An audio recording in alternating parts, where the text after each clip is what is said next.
Welcome to the show. இப்போ நம்ம கமல்ஹாசன் சிம்பு நடிச்சு மணிரத்னம் டைரக்ஷன் வந்திருக்க தக் லைஃப் படம் எப்படி இருக்குன்னு டீட்டெயிலாக பார்க்கலாம் வாங்க.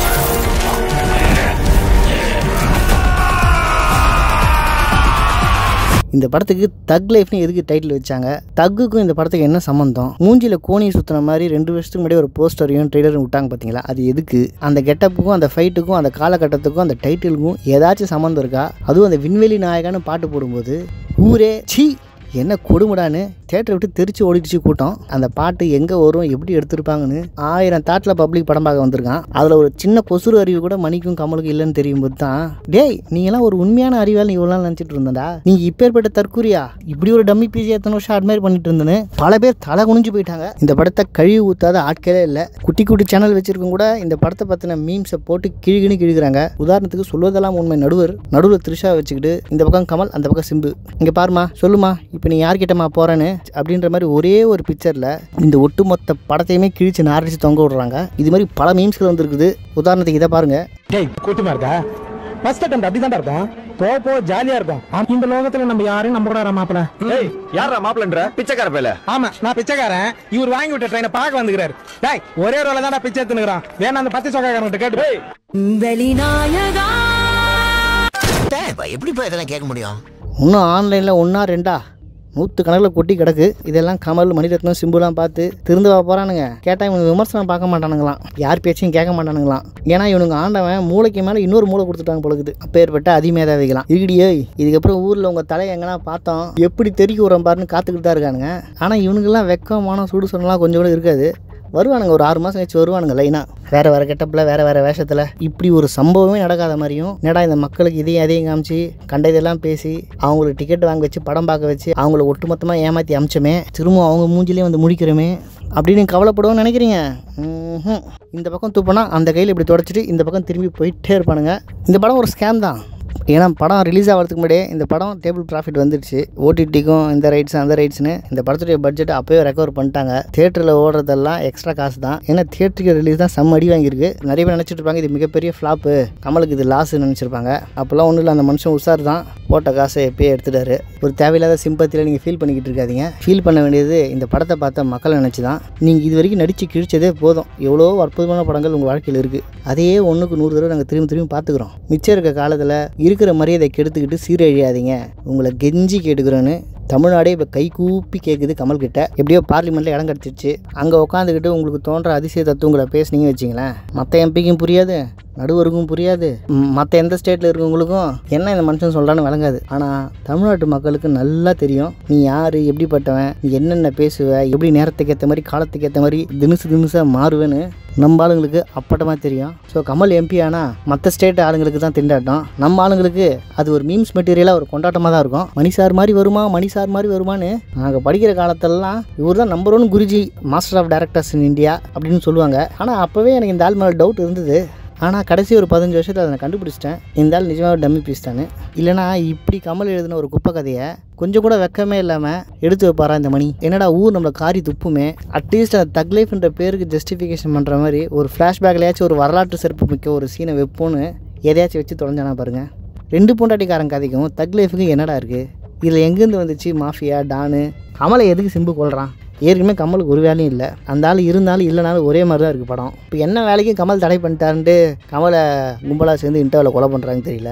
சரி செத்தாச்சு தொலைஞ்சியா அப்படின்னு பார்த்தா இன்டர்வலுக்கு அப்புறம் உயிரோட வந்து என்ன கிழிச்ச நீ இருந்தாலும் ஒன்று தான், செத்தாலும் ஒன்று தான். அப்படி தான் இருந்தது இந்த படம் தக் லைஃப். கமல் படம் ஓடலைனா கூட பரவாயில்ல, ஒரு சில கம்மியான ஆடியன்ஸுக்காச்சு அந்த படம் பிடிச்சிருக்கும். அவங்களுக்கு மட்டும் பெருசாக புரிஞ்ச மாதிரி படம் எனக்கு பிடிச்சிருக்குன்னு போவாங்க. கமலுடைய பல ஃப்ளாப் படங்களுக்கு அந்த அதிசயம் நகர்ந்திருக்கு. மேதாவி நிறைந்த கமலுடைய தீவிரமான ஃபேன்ஸுக்கு இந்த தக் லைஃப் படம் சுத்தமாக பிடிக்கல. மனசாட்சியே இல்லையா குருநாத் அவனுக்கு? இப்படி ஒரு திராபையான படத்தை எடுத்து வச்சிருக்கியே, இதுக்கு நீ இனிமேல் சினிமா நடிக்காமல் நின்று போது நீ நடிச்சது.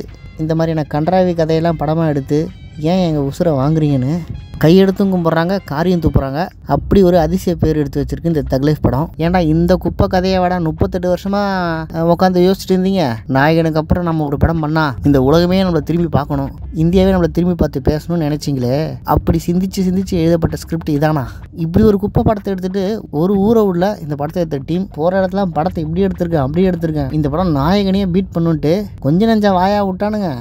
எப்பா பணத்துக்காக என்ன வேணால் திங்கிற கூட்டம் போலக்குதுங்க.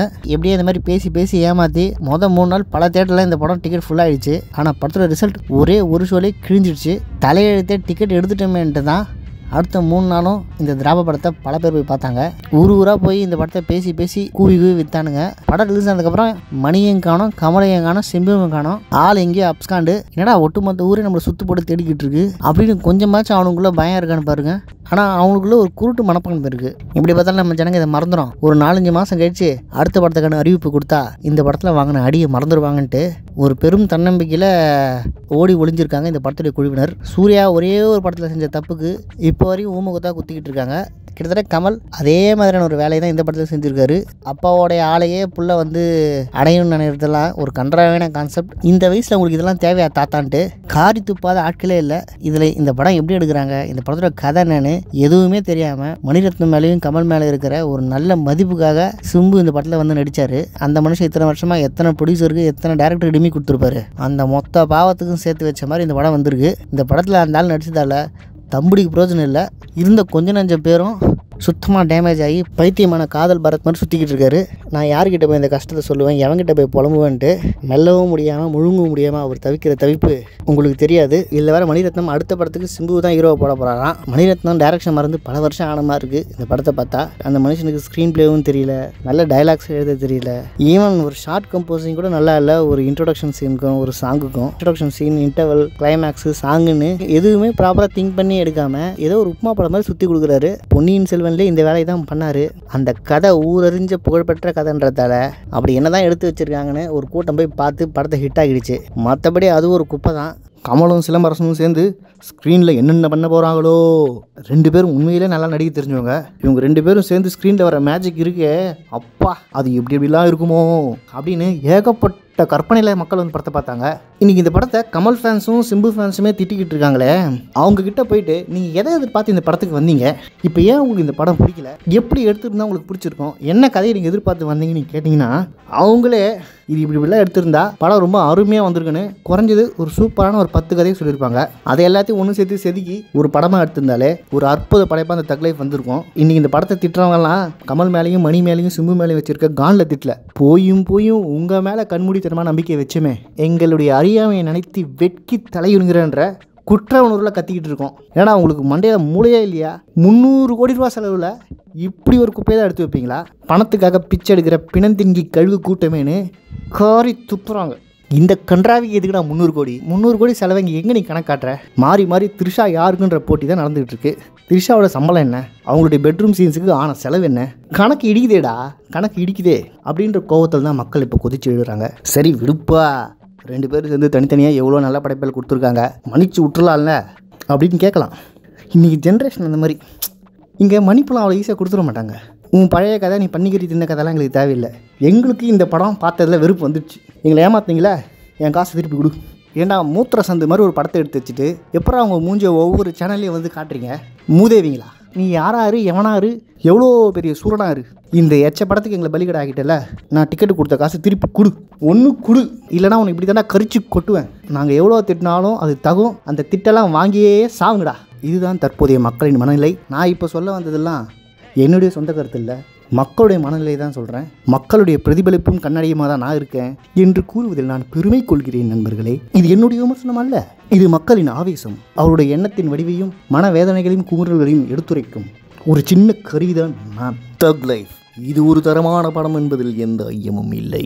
கால மாற்றத்திற்கு ஏற்ப, காலச்சூழலுக்கேற்ப மனிதகுலம் மேம்பட்டு வாழும் நிலையில் இந்த காவிய படைப்பின் அருமை உங்களுக்கு புரிய வரும். அன்று இப்படம் உங்களுக்கு புரிந்தாலும் அதை தெரிந்து கொள்ளும் நிலைமையில் நான் இருக்க மாட்டேன். இது புரிதலின் நோக்கத்திற்காக எடுக்கப்பட்ட கதை அல்ல, இது இக்கால மக்களின் வாழ்க்கையை எடுத்திருக்கும் காலக்கண்ணாடி. என்ன ஒன்றும் புரியல? இது மாதிரி தான் இந்த படம் எடுத்த பைத்தியங்களும் தன்னை விட இந்த உலகத்தில் பெரிதும் ஏதும் இல்லைன்னு எவன் சொல்கிறதையும் நான் கேட்க மாட்டேன். நான் சொல்கிறத நீ கேட்டா கேடு, கேட்காட்டிப்போ. எனக்கு தான் அறிவும் பணமும் அவ்வளோ கொட்டி கிடக்க, நான் எதுக்குடா உங்கள் பேச்சை கேட்கணும்? நான் இப்படி தான் எடுப்பேன், இப்படி தான் பேசுவேன், இப்படி தான் வாழ்வேன். அதை கேட்க நீ யாரா வெண்ண அப்படின்னு மறைமுகமாக நம்மளை பார்த்து கேட்கல, நேரடியாகவே இப்போ கேட்குறாங்க. அதுக்கான சாணியில் முக்கின செருப்படி தான் மக்கள் இப்போ கமலுக்கும் மணிரத்னத்துக்கும் கொடுத்துருக்காங்க. என்னடா இப்படி ஒரு தண்டனையை கொடுத்துட்டாங்கன்னு கமல் ரசிகர்லாம் கஷ்டப்படாதீங்க. இது நிச்சயமாக உங்களுக்கு தேவை தான். இந்த கிறுக்கு பயலுங்க எதை பேசினாலும் எதை எடுத்தாலும் நாங்கள் ரசிப்போம், ஏன்னா நீங்கள் முட்டாளுங்க தானே அப்படின்னு இந்த பைத்தியங்க நம்மளை இப்போ கையை காட்டுதுங்க. இதை மக்கள் இப்போ நல்லா புரிஞ்சுக்கிட்டாங்க. எங்களை இன்னமும் முட்டாளாக நினச்சிட்டு இருக்கீங்களா நீங்களா அப்படின்னு வச்சு தரமான சம்பவத்தை பண்ணிக்கிட்டு இருக்காங்க எல்லாரும். இந்த மானங்கட்ட படைப்பாளிகள் கொஞ்சமும் வெக்கமும் மானம் இல்லாமல் கொஞ்ச நாள் கழிச்சு ஒரு சின்ன பட்ஜெட்டில் ஏதாவது ஒரு படத்தை எடுத்து உருட்டிட்டு இருப்பாங்க. என்னடா சமூகத்துக்கு இப்படி ஒரு கேவலமான ஒரு வேலையை செஞ்சுட்டு திரும்பவும் எதுவும் தெரியாத மாதிரியே ஒரு வேலையை செய்கிறோமே அப்படின்னு கொஞ்சமும் சூடு சொன்ன இல்லாமல் அவங்க வேலையை பார்த்துட்டு போவாங்க. இதுலேருந்து கற்றுக்க வேண்டியது என்னென்னா, தெரிஞ்சோ தெரியாமலோ ஏதோ ஒரு சில தப்பு செஞ்சுட்டா பின்பு இது போல் தவறு நம்ம செஞ்சிடக்கூடாது, அதெல்லாம் மறந்துட்டு நல்வழியில் நிம்மதியாக நம்ம வாழ்க்கையை வாழணும்னு இந்த கேடுகட்ட 2 பேரை பார்த்து மக்கள் புரிஞ்சிக்கணும், தெரிஞ்சிக்கணும். இந்த மாதிரி படித்த பணக்கார நாயங்களே இப்படி இருக்கும்போது சராசரி மக்கள் சின்ன சின்ன விஷயத்தெல்லாம் வெக்ஸ் ஆகி தோல்வியை கண்டு சோர்ந்து உட்காந்துடாதீங்க. உண்மையும் நேர்மையும் உழைப்பும் இருந்தால் இன்னைக்கு இல்லை என்றாவது ஒரு நாள் அது உங்களுக்கு கை கொடுக்கும், வெற்றி நிச்சயம். ஸோ இந்த கேடுகட்டவங்களை பார்த்து மனதைரியத்தை வளர்த்துக்குங்க, வாழ்க்கையில் முன்னேறுங்க. ஆனால் ஒன்று, பார்லிமெண்ட்டில் கமல் பேச்சு புரியாமல் எத்தனை பேர் மருந்து குடிச்சு தூக்கு போட்டு விக்கி சாக போகிறான்னு தெரியல. எப்படியோ ஒன்று நமக்கு அந்த டஸ்ட்பின்னு காலியான சரி, நமக்கு ஒரே கல்ல 2 மாங்காய். நமக்கு பிடிச்ச நம்மளால் ஒருத்தர் பார்லிமெண்ட்டுக்குள்ளே போயிட்டாரு, ஒட்டுமொத்த MP கூட்டத்தையும் பைத்தியம் பிடிக்க வைக்க போகிறாருன்றது நினைக்கும் போது வரவிருக்கும் சில ஆண்டுகளுக்கு நம் நெட்டிசன்களுக்கு போதுமான தீனி கிடைக்கும் என்பதில் எந்த ஐயமும் இல்லை. அங்கே இருக்க பான்பராக் பானிபூரி வாய்களுக்கு எத்தனை டிக்ஷனரி பார்த்தாலும் சரி நம்ம தலைவன் பேசுறது புரியாமல் தலை சொரிஞ்சிக்கிட்டே திரிவாங்க. நமக்கு மட்டுமே தெரிந்த புரிந்த ரகசியம் அது. நம்மளால் ஒரு சின்ன பாம் பொறிவுண்ட சைஸில் டோட்டல் பார்லிமெண்ட்டு க்ளோஸ். எங்களுக்காடா ஹிந்தி தெரியுமான்னு கேட்டிங்க, இப்போ பாடுறா நம்மளால் ஹிந்தி, தெலுங்கு, கன்னடா, மலையாளம், மராத்தி, பெங்காலி, அசாமி, துளு, தும்பத்துன்னு பேய் பாஷை முதற்கொண்டு பேசுவேன்டா எங்கள் ஆள். இப்போ கேள்றா கேள்வியை பார்லிமெண்ட்டில் கேட்டு தான் பாரு. எவ்வளோ நாள் தான் இந்த ஆள் பேச்சு கேட்டு நாங்கள் மட்டுமே சாவுறது? கேளு, நீயும் கேட்டு சாவிடா செத்த பயல. நீ என்ன கேள்வி கேட்டாலும் சர்றா மாதிரியே பதில் சொல்லுவாடா எங்கள் ஆள். ஏன்பா இவ்வளோ தெரிஞ்சு வச்சுருக்கானே இந்த ஆள், ஏன் இவர் எடுக்கிற கதை மட்டும் கேனத்தனமாக இருக்குன்னு கேட்டிங்கன்னா அதெல்லாம் கேட்கக்கூடாது. எங்கால் அப்படி தான் பண்ணுவார். அவர் என்ன செய்வார் என்ன பேசுவார்னு அவருக்கே தெரியாது. நம்ம ஊரில் தெருவுக்கு ஒரு லூசு கிழவன் இருப்பான். சாவறதுக்கு கொஞ்ச நாள் முன்னாடி திடீர்னு அவனுக்கு அறிவு ஞானம் பிறந்துடும், புது புது சிந்தனைகள்லாம் வரும். அப்போ தான் நம்ம சின்ன பையன் மாதிரி புது புது வேலைகள்லாம் செய்யலான்ட்டு வீட்டில் இருக்க எல்லாரும் கூப்பிட்டு வச்சு தாலியாக இருப்பான். அப்போ வரைக்கும் நல்லா போயிட்டு இருக்க குடும்பத்தை குடிசோராக்க ட்ரை பண்ணுவான். வீட்டில் இருக்க பிள்ளைங்க சொந்த பந்தங்களே இந்த ஆளுக்கு சோத்தில் வெஸ்ட் வச்சிடலாமான்னு முடிவு பண்ணுவாங்க. என்ன பண்ணுறது, நல்ல மனுஷன் தான், நம்ம குடும்பத்துக்காக எவ்வளோ செஞ்சுருக்காரு தான். இருந்தாலும் இனி அதை வச்சுக்க முடியாது, வச்சிருந்த பெரிய ஆபத்து. கிட்டத்தட்ட எங்காலும் இப்போ அந்த ஸ்டேட்டில் தான் இருக்காரு. எப்படி இப்போ அன்புமணி மருத்துவர் ராமதாஸ் இருக்கிற மாதிரி கமல் ரசிகர்களும் கமலும் இப்போ அந்த மனநிலையில் தான் இருக்காங்க. போதும் தலைவரே போதும், ஊருக்கு ஒரு லூசு கிழவன் தெருக்கு ஒரு லூசு கிழவன் இன்னமும் அப்படி சுற்றிக்கிட்டு தெரியுதுங்க. சில பேர் கேட்குறாங்க, ஏன் அந்த படத்துக்கு ரிவ்யூ போடல, ஏன் ரெட்ரோக்கு போடல, ஏன் விக்ரம் படத்துக்கு போடல. இப்போ கூட தக் லைஃப்பில் கூட கேட்டிங்க. உண்மையிலே இதில் பேசுறதுக்கு என்ன இருக்குது? இந்த படத்தை பற்றி நல்லதாக இருக்க 4 பாயிண்ட்டையும் ஒரு 40 பேர் பேசுகிறாங்க. அதுவும் படம் மொக்கையாக இருந்தால் சொல்லவே தேவையில்லை, 400 பேர் அதை பற்றி பேசுகிறாங்க. இதில் புதுசாக எந்த விஷயத்தை கண்டுபிடிச்சி எந்த வார்த்தையை கண்டுபிடிச்சி நான் பேசுறது, அதான் ஊரே இதை பற்றி பேசிடுச்சே, இனிமேல் நான் பேச என்ன இருக்குன்ட்டு தான் ஒரு சில படத்தை அவாய்ட் பண்ணுறது. இருந்தாலும் இனி வரும் காலங்களில் இது போன்ற அதிசயமான படங்களை மிஸ் செய்யாமல் உங்களுக்கு விமர்சனம் என்ற பெயரில் வந்து சமர்ப்பிக்கிறேன். நன்றி, வணக்கம். மொத்தத்தில் இந்த படத்துக்கு 100 மார்க் எவ்வளோ கொடுக்கலாம்னா, இந்த படத்துக்கு 100க்கு ஒரு 1000 மார்க் கொடுக்கலாம். என்ன காண்டாவுதா? அப்படி தான் இருக்குது இந்த படத்துடைய மார்க்கை பற்றி கேட்கும்போது. இது ஒரு குப்பை திராப படங்க, OTTயில் பார்க்க கூட தகுதி இல்லாத ஒரு தண்ட படம். ரஹ்மானுடைய பாடல்கள் அனைத்தும் வீணடிக்கப்பட்டு விட்டது. இந்த குப்பை படத்துக்கு சொல்கிற மாதிரி ஒன்றும் BGM போடல, ரொம்ப சுமார் தான். யாரையுமே கை காட்டி பாராட்டுற மாதிரி ஒரு வேலையும் இல்லாத ஒரு துக்கடா படம் தான் இந்த துக் லைஃப். அடுத்த படத்தில் சந்திப்போம். இந்த தாயத்தை கையில கட்டிக்கிட்டு நைட்டு 12 மணி கூட நீங்க சுடுகாட்டுக்கு போகலாம். நாங்க ஏண்டா நடுச்சாமத்துல சுடுகாட்டுக்கு போகணும்? வந்து நின்னது குத்தவாடா, இருந்த காசையும் புடிங்கி விட்டு சுடுகாட்டுக்கு வேற போனுங்கிறானு.